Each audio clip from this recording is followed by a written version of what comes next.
Traditions that tied us together. Caught on film. It was Christmas Day, 1968, and the Smith house was a whirl of activity from the moment the sun came up. The three children had gathered around the kitchen table with their brand new Mousetrap board game, a gift from Santa that morning.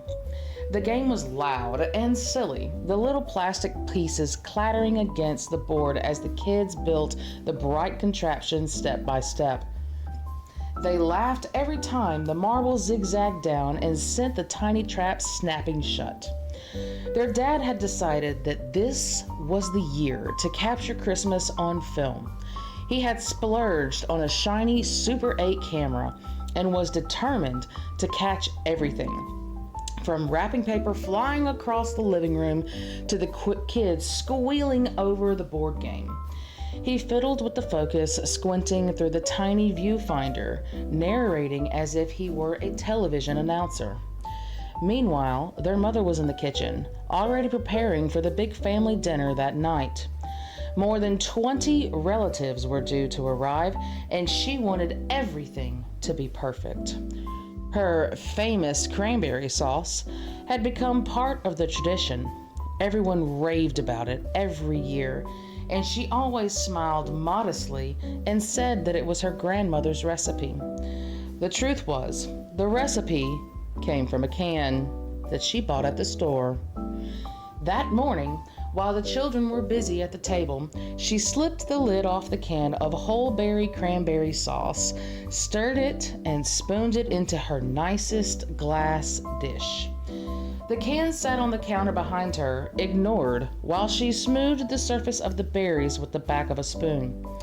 She had no idea the Super 8 was pointed her way for a moment. Family members started to arrive in the afternoon. The radio played in the background, and the front hall filled with voices and the shuffle of shoes being kicked off. The guests piled their coats high on the spare bed upstairs until the blanket almost vanished. The house grew busier with every knock at the door, laughter spilling from room to room until everyone finally crowded around the table.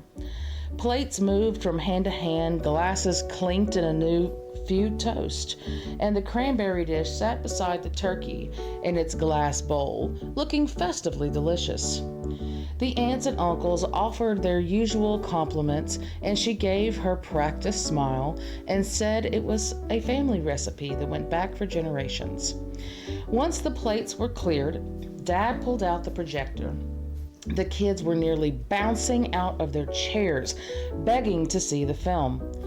The room went dark and the reel clacked, and the wall lit up with the recording of Christmas morning. There they were, caught on film, bent over the Mousetrap board game. The little plastic trap snapped shut, and the kids squealed loud enough to make everyone in the room laugh. People pointed at the screen, teasing about silly faces and wild arms, and the laughter just rolled on from there. And then the camera, ever so casually, panned across to the kitchen. There Mom was, humming to herself as she spooned glossy cranberries into the glass dish. With the open can sitting plain as day on the counter behind her, for seconds the room was silent. Then the laughter burst out like fireworks. So that's your famous recipe," one of the cousins shouted, and the whole family howled. Her face turned red in the flickering light of the projector. "Oh, for heaven's sake," she sputtered. "I just didn't have time this year." But the laughter drowned her out.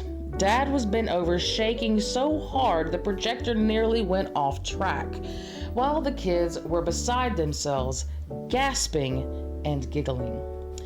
After that Christmas, nobody cared what dish the cranberries were served in. What everyone remembered was the bit of film that showed how they got there. Whenever the reels came out, the kids would ask for the cranberry part, and before long, the whole room was laughing again. Sometimes traditions aren't carefully planned or passed down through generations. Sometimes they are born in a kitchen with a Super 8 camera rolling at just the wrong moment. Merry Christmas from the Paawz house. See you tomorrow, guys.